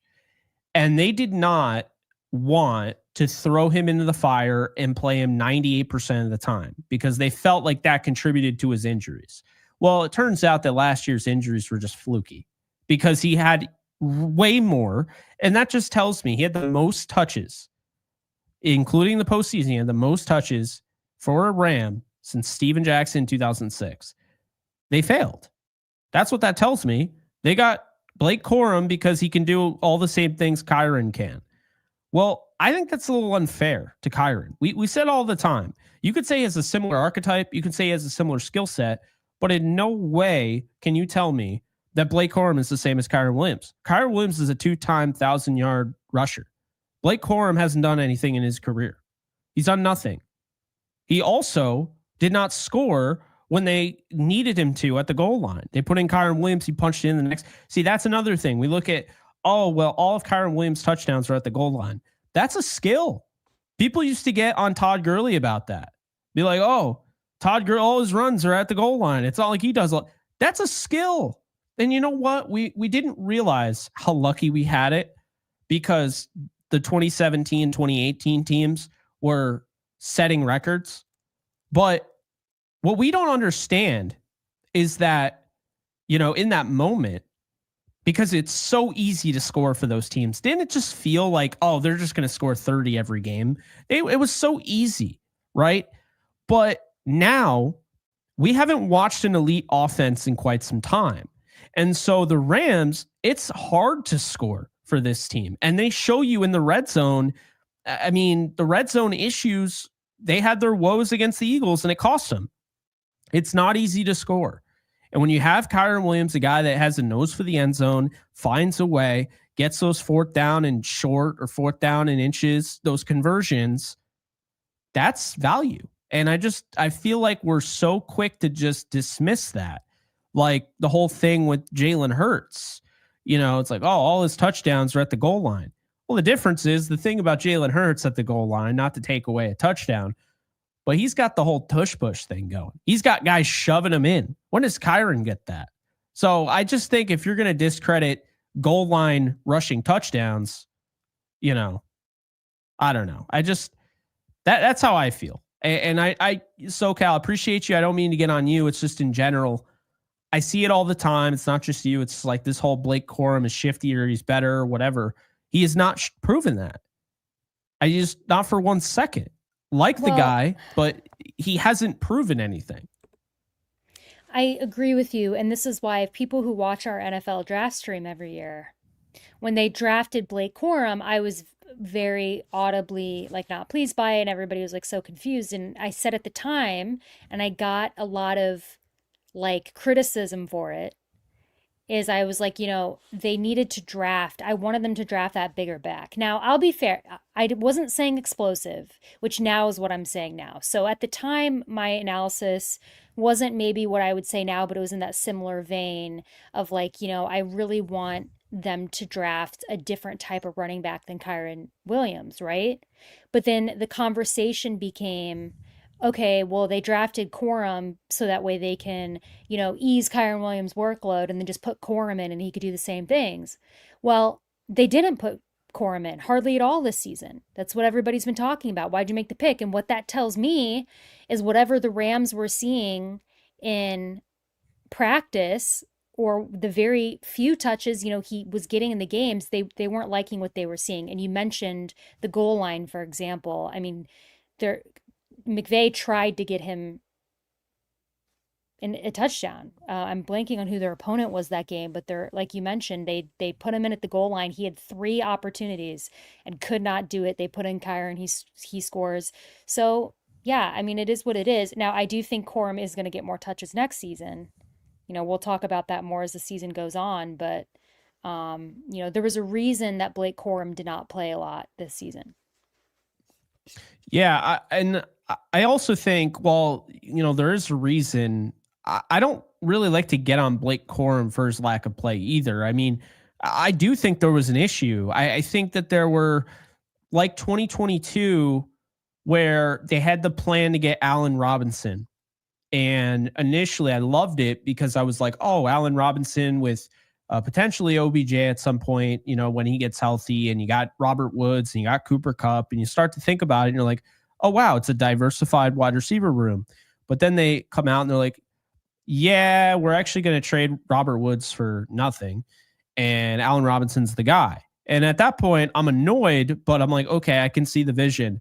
Then Allen Robinson, all advanced metrics show you Allen Robinson had some crazy separated numbers. People act like he couldn't separate. That was the biggest thing, right? Can't separate. There's multiple, advanced metrics out there that show you Allen Robinson in 2022 separated more than any wide receiver on the Rams that year. Okay. But the reason I bring him up is because this is a tell. It's a show. They had a plan with Allen Robinson. They barely utilized him, right? And he played every game. And so they barely utilized him. Plan goes south, right? They had a plan with Bobby Wagner, okay? The plan goes south. They get rid of him after the season. They've had plans in the past. They brought in Lance Dunbar to be the spell back for Todd Gurley. I don't even think he saw a game where he had more than 10 touches. So they've had plans in the past, and we've now seen it, this year. They had the plan. Jonah Jackson, I already mentioned. They had the plan when they drafted Blake Corum.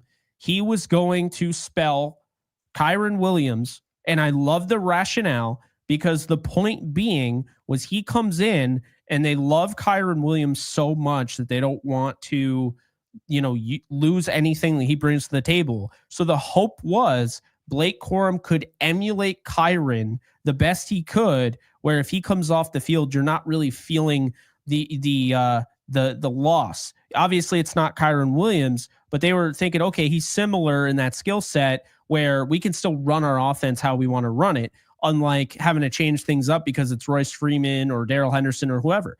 And that was the concern that people had, because I think you and I had really talked all off season. And I think in the draft, I got talked into it, but all off season, we had talked about guys like Braylon Allen. I had mentioned, Vidal from, the Chargers, like these guys that, Tyrone Tracy, that could add a dynamic to the passing game, but also they had that home run hitting ability, Trey Benson. And when they went out and got a guy that had kind of the similar speed and everything, you understand it like, okay, he does all the same things as Kyren, like, on paper, right? That was the assumption. But the plan failed, because any scenario before the season, any scenario where Kyren Williams ends up having almost 400 touches, including the postseason, your original plan you sought after, you're essentially the issue you were trying to fix, that blew up in smoke. Because am I wrong? I mean, that was the whole point, is that going out and getting somebody who was good enough that you didn't have to feel like Kyren had to be on the field 99% of the time. Well, now Kyren just had, as we've talked about, the third most touches of a Rams running back since Eric Dickerson. And to me, that's just insane.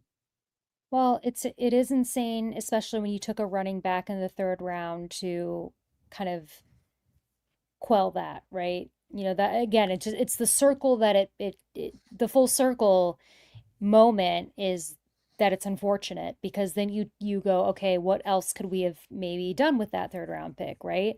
Or what does this mean now? Because now you've realized as a team, okay, we're not really comfortable playing Corum that much, for Kyren. We still want Kyren out there 95% of the time. Well, then what do you do? Because now you're talking about an extension, but you're tied to Blake Corum. So Yeah. now okay, well, we're tied to Blake Corum, but we want to keep Kyren Williams. Les Snead said it today. If everybody missed that, I mean, the Rams are going to try to extend Kyren Williams. So now, as a team, all right, we are going to stick with Kyren. The guy who led the offense, in touchdowns, revolutionized, I think, in a way, McVay's offense, as you and I have talked about, is it's really the first time McVay has had a balanced offense since Gurley. So you've got Kyren, but now you're tied to Blake.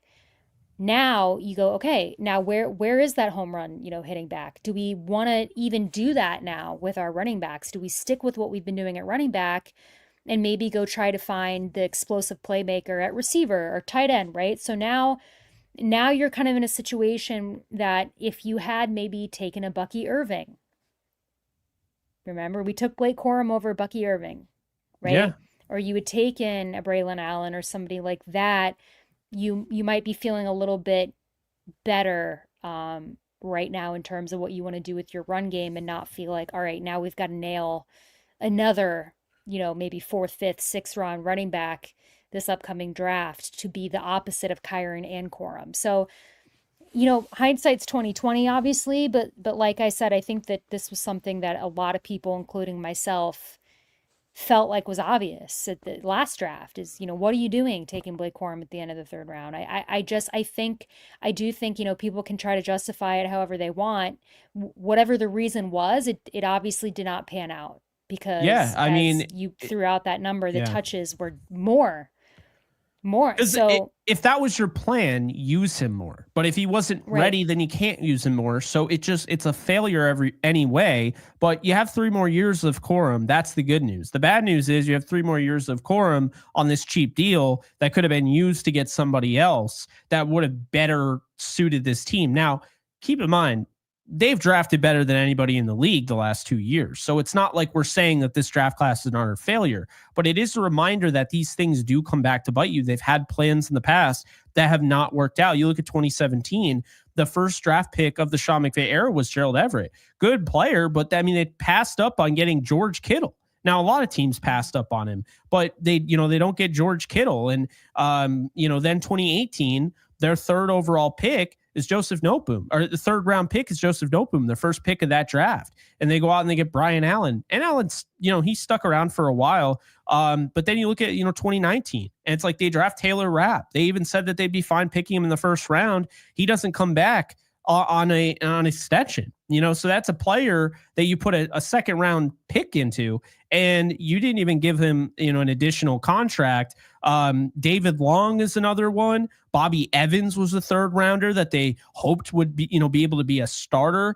Didn't work out. 2020, Cam Akers, Van Jefferson. I mean, Van Jefferson didn't even finish out his rookie deal. They traded him in the middle of his final year. Cam Akers did not get the contract extension. Terrell Lewis was a third rounder. They were hoping to be, a starting edge defender. He gets cut. Terrell Burgess, I never thought he got a fair shake, but that happens. Bryson Hopkins, I never felt like he got a fair shake. He plays out his, contract a year and then he's gone. Ernest Jones doesn't get a contract. Tutu Atwell was barely utilized, right? Robert Rochelle, a former 4th round pick, they just cut outright. Jacob Harris, I don't think we ever saw him really get an opportunity in a regular season game. He was a 4th round pick, just cut, Then you have 2022. Logan Bruss is the top pick that they had that year. 3rd rounder. They told us how great he was. The scout jumps in the pool. He's so excited. The plan was that Logan Bruss was going to play guard.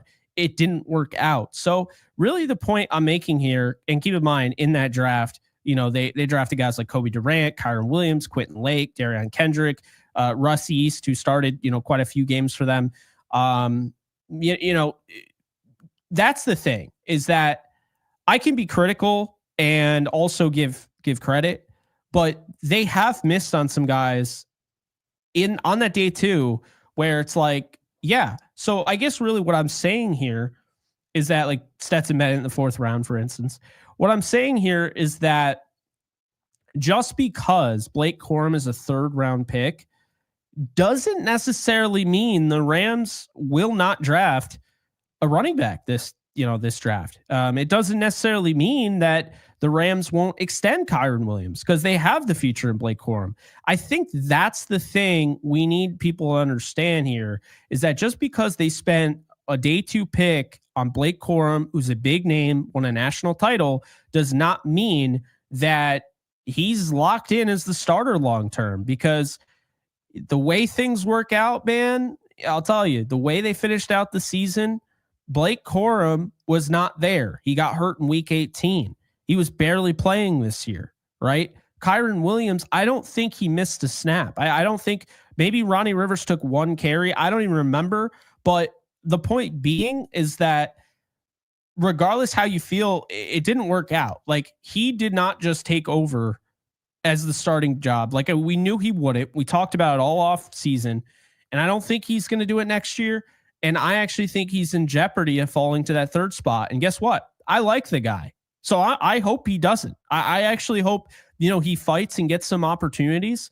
But I'm just telling you right now, based on what we've seen in the past, the Logan Bruss pick, the Bobby Evans of the world, the Joe Notebooms, these are guys they drafted on day 2, expecting them to be starters, and they didn't end up being starters. They paid Noteboom to be the guy. And as soon as they realized he wasn't, they backed away. So say what you will about the missing on certain picks and what have you. What this team does is they might miss on picks, but they're the first people to let you know, we screwed this up. We're just going to cut bait. And so that's why I'd say, if you're just saying, yeah, Blake Corum is going to be our starter next year, get rid of Kyron Williams, it's not as simple as that. I really think that there's more of a chance of the Rams drafting a running back to be their number 2 behind Kyron and displacing Blake Corum back into the third role than there is of Blake Corum, or than it is of Kyron Williams being replaced. I agree. Anyway, Matthew, thank you for the 20. Good evening, guys and gals. I'm a defensive guy, so I'm stoked about this young defense. Any good DBs in the draft? Alexis, I have some, but I'll leave it up to you for the most part. I can give you the Kansas guys, Kobe Bryant, Mello Dotson. I lean towards Mello being the better one of those. And then I know your guy from Notre Dame, and that's it. I have not done enough research with the draft, full disclosure, to be able to give you a list. I have not either, so I don't want to, just start pretending throwing names out there, but Ben Morrison out of Notre Dame, obviously That was the very one. good. Yep. He should be a first round pick. I mean, you've got your obvious like Travis Hunter, right? Yeah. Will Johnson out of Michigan, but I haven't watched really any tape officially of any of these guys yet, so I just have to kind of go off what I've seen. But I think the Rams, I think if you would have asked me a couple months ago, I would have been looking for the Rams to take a corner in the first round. Not so much anymore. I don't think that's the direction they go. So I don't know. I feel like a lot of the defensive backs that I end up watching are going to be kind of those later round, mid round, late round I have one. guys.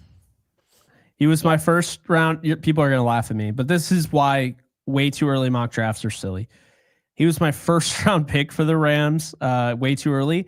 Jabbar Muhammad, Washington Oregon? transfer to Oregon. Yeah. I know that name. Yeah, I've familiar. seen like mock drafts having him go like day 3, like early day 3.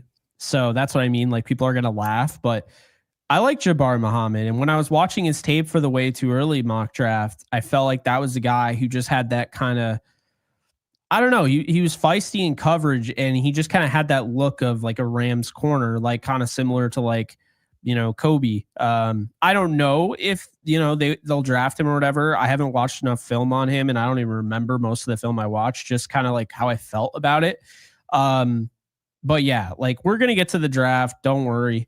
We'll be ready for that. But as of right now, and this is the good news, is I've been doing this for years, that I can catch up. And I don't sleep, as you know. So, I mean, I could learn more about the draft in one night than, some people in 2-3 weeks. I mean, that's just, because of my sleep schedule.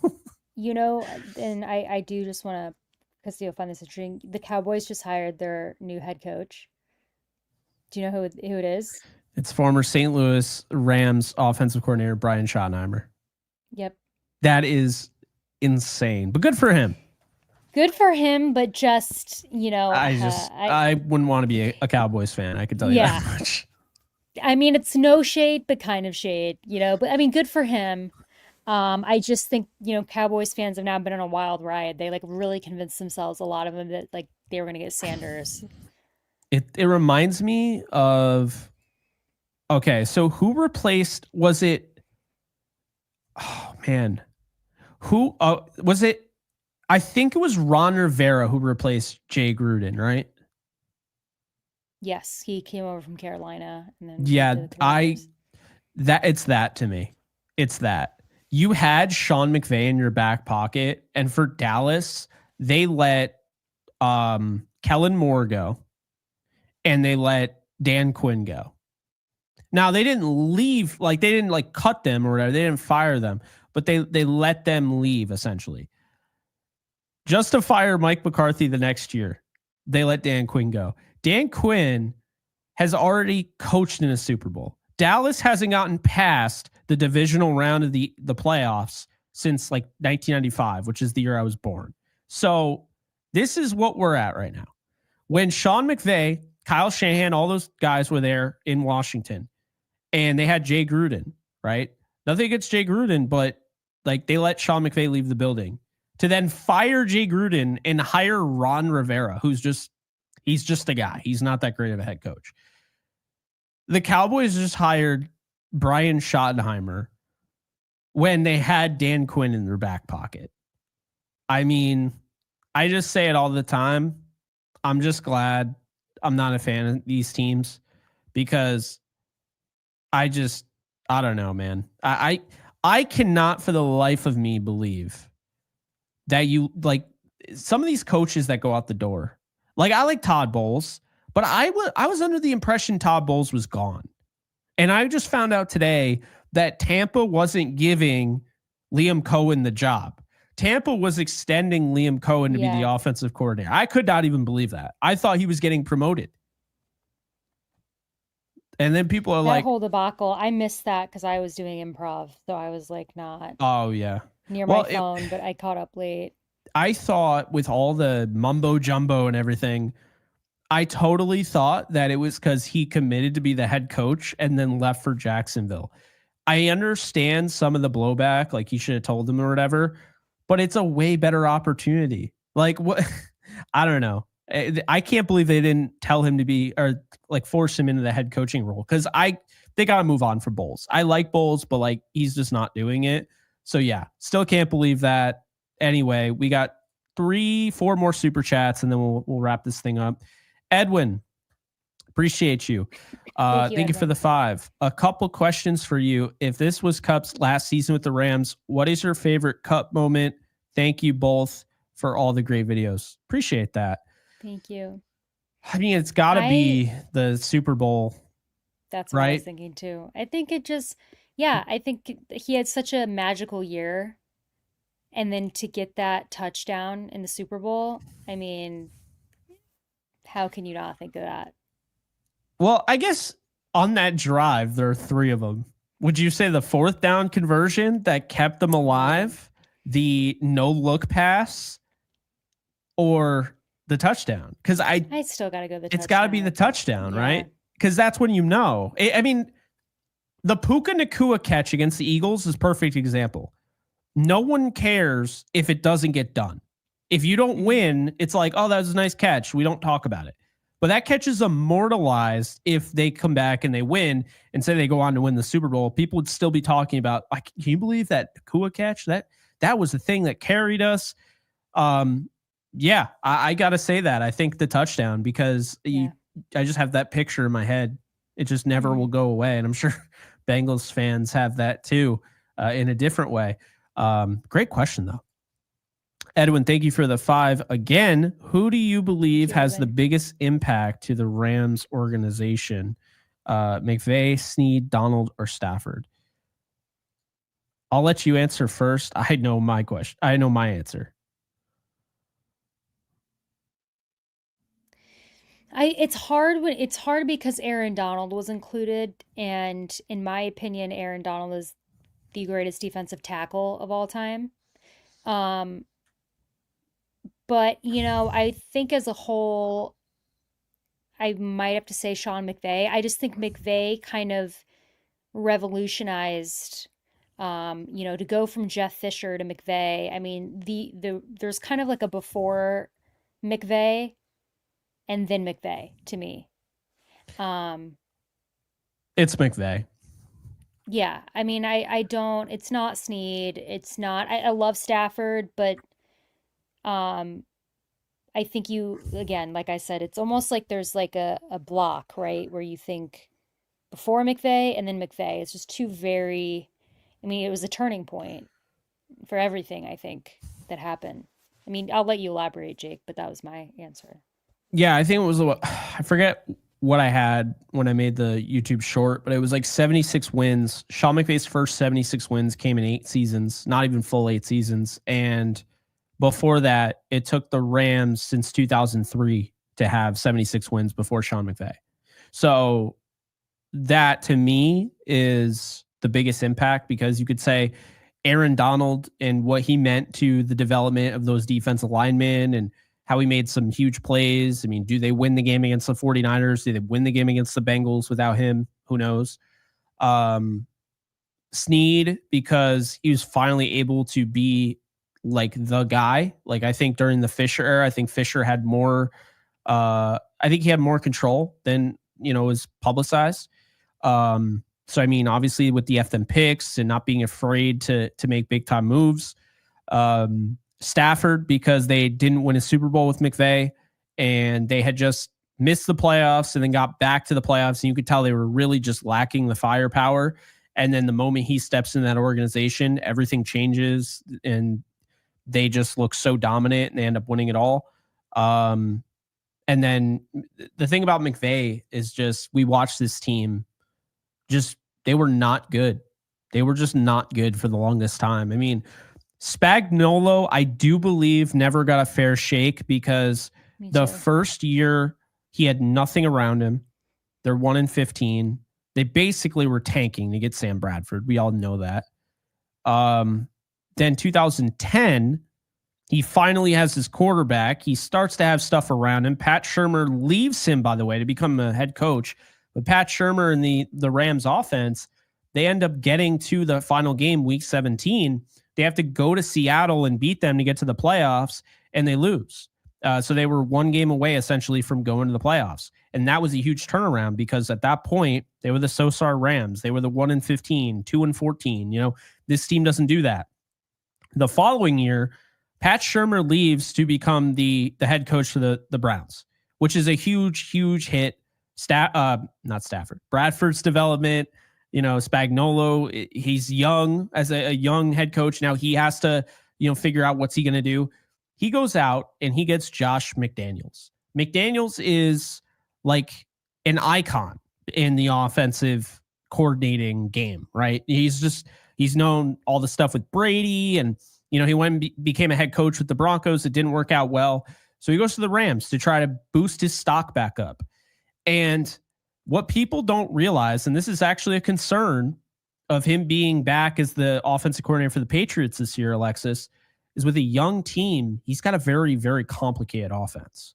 And I say to this day, his complicated offense hurt that team. These guys were getting injured because they were trying to process the offense. They had a record-setting amount of injuries that year. Josh Gordy went off his couch and became the leading interception leader for the team. And I think he only played the last 7 games of the year. I mean, that team was banged up. And because they only won 2 games, Spagnuolo's gone. Now, do I think Spagnuolo turns it around and turns into a, Sean McVay? No. But I still, to this day, don't feel like he got a fair shake. Then Jeff Fisher comes in and, he's the joke, 8-8, whatever. Wasn't even really 8-8, like 7-8-1, 7-9, 6-10. But Fisher was like, he added stability. He had been to a Super Bowl before. He had taken his team through a move. So they kept him on board when they moved to LA. And that year, they just knew they had to get rid of him. And when Sean McVay came into that building, which is who I wanted from the get-go, it was just night and day. He wasn't ready to be a head coach, and he knew that. So the way he did things was, I'm going to be the leader, but I'm going to have guys in position. I'm going to be smart enough to realize what I don't have yet, experience, and I'm going to surround myself with the best guys. And he went out and got an all-timer, will be Hall of Famer, and just a legendary defensive coordinator, Wade Phillips. He brought in Joe Barry, who he has experience with, coaching with on Washington, but also Barry kept him kind of, in control because he was the assistant head coach. And then he went out and got Greg Olson, who was the Rams offensive coordinator in 2008. But he went out and got, another veteran guy to be the quarterback's coach. There's a lot of veterans. Then he surrounded himself with the rest of those pieces were his buddies, if you will. But it wasn't just playing, oh, yeah, I'm with my best friends. It was guys he trusted. It was guys like Chris Shula, who he saw through the full development process. Now Shula is here, and he's become the defensive coordinator 8 years later. Aubrey Pleasant, right? And Ejiro Evero. And you saw him start to build this, this coaching staff. But in addition to that, it was the veteran players he added. A John Sullivan at center. Was he the best center on the market? No. But John Sullivan knew that this team needed some leadership. They went from freaking Greg Robinson to Andrew Whitworth over the course of 2 months. Yeah. That's crazy. 3 months, maybe. That's crazy. Huge upgrade. And so the point is, McVay had such an impact because he got these guys to buy in, and they came over, and that's what ended up happening. So I would say McVay. It's a long-winded answer, but I wanted to story time. All right. 2 more here. Thank you, AK Grandmaster B, for the 5. Love what you guys do. Continue the great work. Did you receive what I sent you? I didn't get tracking for them, so no idea where they're at. I did, if this is who I think it is. I'm really bad at like usernames. I know what your username on X is, but I did. Thank you very much. I got it yesterday. If I gave you my P.O. box, I've been so bad checking my P.O. box, so I'm going to have to check that. So I probably got it. I just haven't. And the P.O. boxes, they're not connected with like the online tracking. So like I never get alerts when I get one. I just have to go and check it periodically. So I'm going to check it probably tomorrow, I would say. I'll let you know. SoCal, appreciate the 2. Jake, tell us about the new uniforms. What's so funny is I just recorded a video before we went live, and I literally say in this how everyone's talking about 2025 before the season, and a lot of the reason is because of the uniforms. I have no idea. The people keep asking me like I know I'm in the know about the uniform. I don't know what they're doing. I have no clue. Zero. The helmets, like getting rid of the partition, first off, I guess I'm in the minority. I love the slice through it. I actually have, that's grown on me. Alexis is like, I'm trying not to, cuss you out right now, but, but I do like it. Anything. But there are a lot of people that like just the full on horn, but I know nothing about that. So yeah, people keep asking me and I have no idea. None. What say you? Do you know anything? I don't. Yeah. It never ends well for me when I discuss the Rams uniforms, so I just have learned to stay out of it. Yeah. Not gonna, people, I'm not the biggest fan, but it is what it is. So I don't really care that much, I don't care. I just want another Lombardi. That's all I care about. I wish I could watch our team this Sunday. That's what I care about. I know. I do. I don't give a rippity doodah about the uniforms. I just don't. I like them. I wouldn't mind bringing back the throwback ones every once in a while, but like, hey, I want to see a navy and gold throwback. Well, you're gonna get us killed if. I mean, I think it would come out of left. It would. It'd be cool. It'd come out of left field. Nobody would see it coming. You see the Rams step out in like a modernized navy and gold uniform with like the navy and gold helmets. I think they should have a 1951 NFL championship, like Rams edition. And they haven't done this since 1995, I believe, when Bettis was there. So since I was born. But yeah, I think I would go with the yellow top. And I know people want black as well. If you could work it in, I wouldn't be against it. Would also like white, like for pants, just because you only have the bone and it just doesn't totally work, So I think that's what I would say is that because if you went with the white pants and then you added a a yellow and black, maybe black. So all black, because then you have the black pants in your arsenal. White pants with the yellow top, and then maybe a yellow pants. Like, I don't know, because I still say this day, I'll never forget as long as I live. The Force Awakens came out in 2015.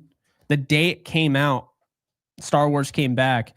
It was Thursday Night Football. Rams in their Team Banana logo, their Team Banana color rush, and the ketchup, Tampa Bay one. And Tampa's uniforms look terrible, but the Rams all yellow were fire. I don't care what anyone says. I absolutely love them, and I love them back. We're not going to talk about the Ravens game. I purposely left that out. Yeah, let's next. The one where we were podcasting in, like the third quarter. We just had enough, and we were just laughing. Yeah, that was bad. Anyway, that is going to do it. We appreciate you guys. Yeah. Well, we appreciate you guys, and again, just thank you so much for riding with us, this season and tuning into every episode of the show. And this was Jake and I's fifth season doing this show together.